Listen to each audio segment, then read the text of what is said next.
Did you know that a high-fat keto diet is actually terrible for diabetes and that it's the exact opposite of what you should be doing for your diabetes health and for your overall health? You might not be the only person that's caught off guard by this because the ketogenic diet is pretty darn popular in today's world. As it turns out, high-fat diets like keto can actually drastically increase the underlying causes of diabetes, turning your health into a ticking time bomb. Meanwhile, low-fat diets, high in natural carbohydrates or whole carbohydrates, which many people are actually very afraid of eating, have been proven to lower your blood sugar levels and improve your health in many ways. Now, this is a very big topic, so we broke it into two separate videos. In the first video, you're going to learn why the high-fat diet is a recycled fad that has shown itself over time and time again. Number two, you're going to learn why people are so afraid of eating a low-fat diet. And number three, you're going to learn about what you should look for when picking a diet living with any form of diabetes.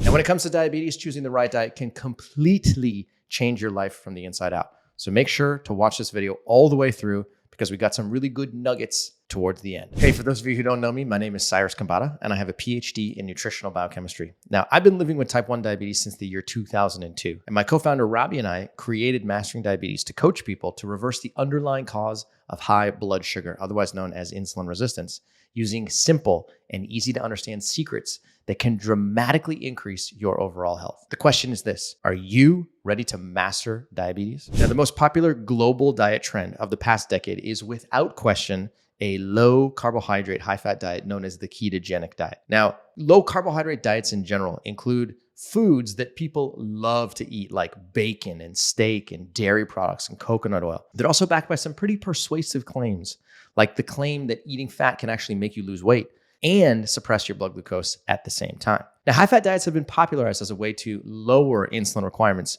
and blood sugar in people living with diabetes. Unfortunately, this has led most people with diabetes to wrongly or incorrectly believe that a high-fat diet will help their health in the long term. We know that it can help your health in the short term. The question really is, does it translate to long-term health as well? Now, it's true that many people who are overweight or obese have seen fast weight loss with a ketogenic diet. But these diets can be an absolute disaster in the long term, and I'm going to show you exactly why that's the case. In fact, a ketogenic diet is actually harmful to people living with diabetes and can even create diabetes in those who are non-diabetic. Now, some of the most popular high-fat diets are the Atkins diet, the ketogenic diet, and the paleo diet.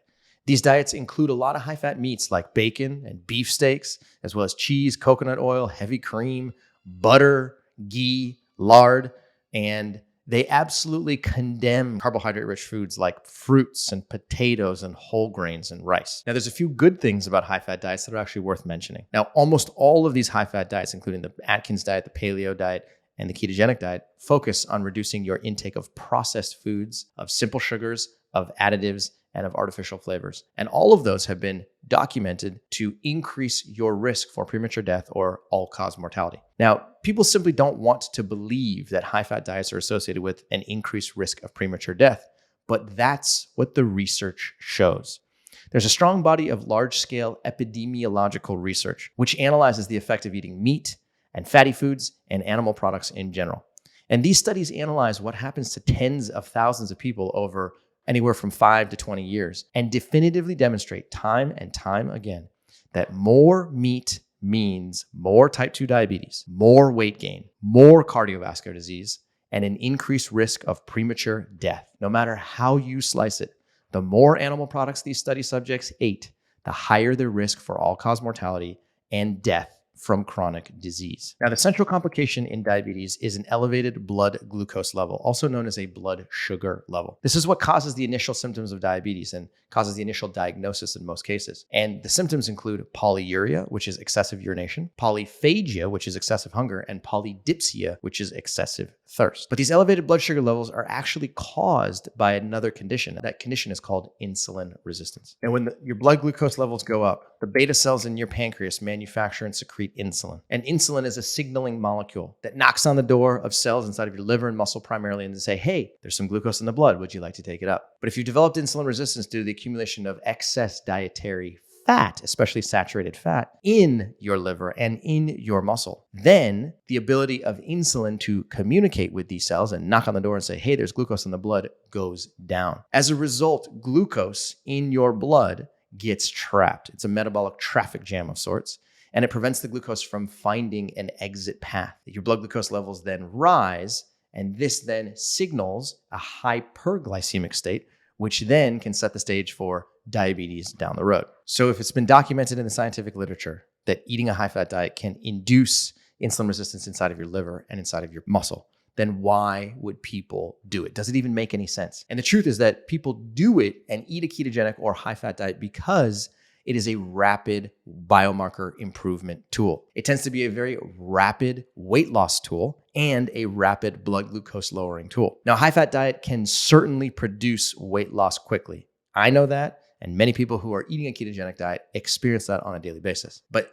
as a result of weight loss, blood glucose levels tend to go down, as does blood pressure, as does cholesterol, as does A1C. So by definition, if you stop eating carbohydrates in favor of high-fat foods, or you dramatically reduce your carbohydrate intake to less than 30 grams of carbohydrate energy per day, there simply is less glucose in your blood. And this is a good thing because it lowers your blood glucose level in the fasting state. It lowers your blood glucose level in the post-meal state or the postprandial state that will result in a lower A1C value over the course of time. And that might seem like a very good thing at first, but simply by increasing your fat intake, not only are you suppressing your blood glucose levels, you're dramatically increasing the amount of saturated fat that accumulates inside of your muscle tissue and inside of your liver. And this causes insulin resistance in the two locations that can become very problematic into the future. So that means that when you do eat carbohydrate-rich foods again, your muscles and liver will have an extremely difficult time communicating with insulin to import glucose into trillions of cells inside of both tissues. So if you've gotten quick, tasty results, but are created a long-term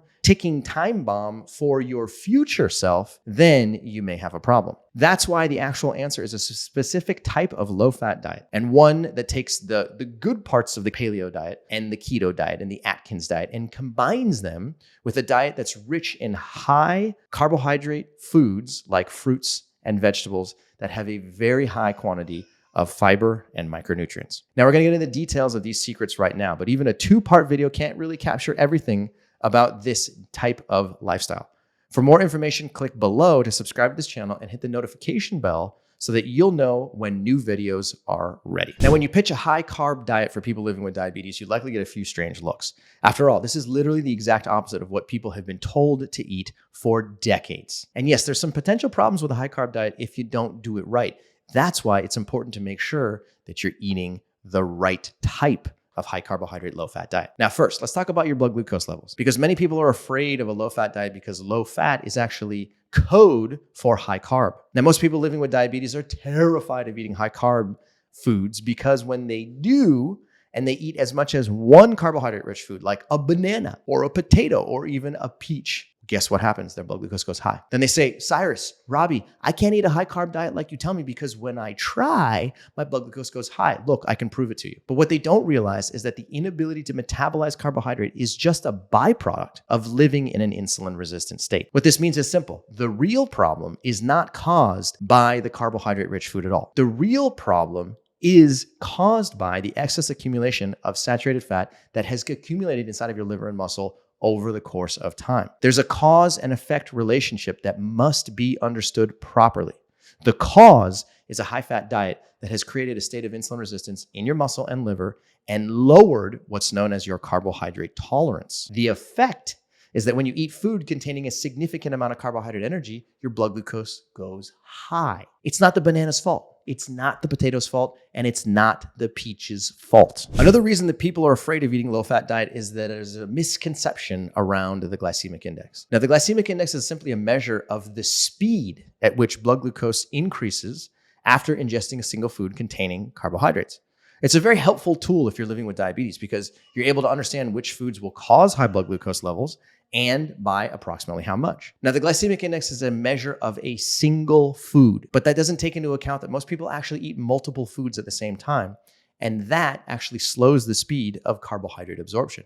In other words, when you eat multiple foods in a meal, which most people do, a single food with a high glycemic index is effectively diluted or drowned out by other foods in that meal. Another problem is that the glycemic index of a given food varies by the temperature at which the food is eaten, by the cooking method, and by the ripeness and the variety. The glycemic index does not take into account the quantity or type of macronutrients in your food, the presence of other foods in that same meal, the nutrient density of your food, the status of your gut microbiome, or your baseline level of insulin sensitivity. And all of that matters.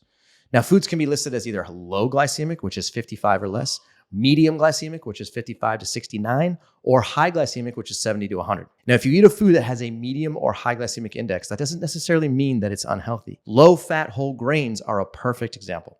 They've been shown in multiple studies to benefit people living with diabetes by reducing insulin resistance and helping their cells process glucose normally. And yet, they're higher on the glycemic index, which might make you think that you should avoid them. But as far as fruits are concerned, the highest whole fruit on the GI scale is a watermelon at 72 out of 100. Technically speaking, that's at the low end of the high glycemic index category. Even though people claim that fruits like bananas and grapes and oranges are high GI foods, when in reality, they're actually in the medium category. Now, the final reason that people are afraid of low-fat diets is due to a very real threat of simple carbohydrates. Now, simple carbohydrates or refined carbohydrates are the processed sugary foods that you find in the center aisles of your grocery store and can be incredibly bad for you. In fact, simple carbohydrates have been linked to an increased risk of heart disease, diabetes, and all-cause mortality. This is why the high carbohydrate, low-fat diet we recommend is high in whole carbohydrate energy and minimally processed or completely unprocessed food. Whole carbohydrates from vegetables, fruits, intact whole grain, and other plants that are high in fiber, water, and other nutrients will help slow down the digestion process and actually lower your blood glucose. Now, we'll explain a bit more as we explore the low-fat diet in diabetes in the next video. But in the meantime, let us know what concerns you have about eating carbohydrates. What have you been told? And are you as uncertain about carbohydrates as the general population tends to be? As we finish part one, let's review your ideal diet and what you should do if you're living with diabetes. The ideal diet should, number one, help you reverse insulin resistance. The first and foremost part of a healthy diet if you're living with diabetes should be to help reverse the underlying cause of high blood glucose. This means focusing on a low-fat diet and avoiding the foods that can increase insulin resistance that contain significant quantities of saturated fat. After all, if you can reverse insulin resistance, then you can actually reverse prediabetes type 2 and gestational diabetes. The second thing that's important in an ideal diet is to improve your cardiovascular health. Most people with diabetes have a condition called metabolic syndrome, which is a term used to describe a group of risk factors that increase your chances of developing heart disease. And these include high blood pressure, insulin resistance, belly fat, high cholesterol, and high triglycerides. So if your diet improves your cardiovascular biomarkers, but it doesn't improve your insulin sensitivity, or the other way around, it's simply not a good choice. Another key factor in the ideal diet, if you have diabetes, is to choose a diet that will help you lose weight permanently. No more yo-yoing. Diets that help you lose weight by allowing high-fat foods are often so low in carbohydrate and so low in calories that they don't actually improve insulin sensitivity or improve your cardiovascular health. They do the exact opposite. So if the only reason why you're losing weight is because of a lack of sufficient calories or a lack of nutrients from whole carbohydrate energy, then it's just not going to be sustainable in the long term, and it's going to increase your chronic disease risk. And I don't want that, and I know that you don't want that. And finally, your diet should improve your energy and your life overall. This is a huge factor that can sometimes be overlooked when people are looking for the ideal diet and not looking for an ideal lifestyle. For example, extreme diets or fasting fall into this category of being unsustainable. When they can definitely help you lose weight, they can even help you reduce your cardiovascular struggles and insulin resistance, they often come at the cost of feeling exhausted, losing energy, and intense food cravings. Not to mention, they might not just be very fun or very easy to integrate into a social environment. If you're quote unquote healthy at the cost of being unhappy or exhausted all the time, then your diet isn't treating you right. That's why in the next video, I'm going to show you the nuts and bolts of how you can pick the right low-fat diet for diabetes. I'm going to teach you exactly what foods you can look for and which ones you should avoid. And finally, I'm going to answer some frequently asked questions about low-fat diets. Now, if you want to watch that video, then go ahead and click right there and take a look. Thanks for your time, and we will see you in the next video.